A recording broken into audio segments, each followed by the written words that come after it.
Tripura Olympic অ্যাসোসিয়েশনে 2025-29 সালের নির্বাচনকে সামনে রেখে মনোনয়নপত্র দাখিল করা হয় রবিবার। এদিন আগরতলাস্থিত শহীদ ভগৎ সিং হোস্টেলে মনোনয়নপত্র দাখিল করেন মনোনীত প্রার্থীরা।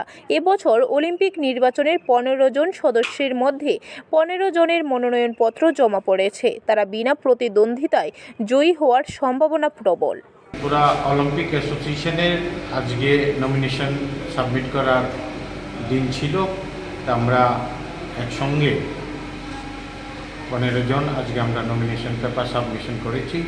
আমরা প্রেসিডেন্ট পদে দাঁড়িয়েছে আমাদের ভারতবর্ষ তথা পৃথিবীর খ্যাত জিমন্যাস্ট যিনি পদ্মশ্রী ডক্টর দীপা কর্মকার মহোদয়।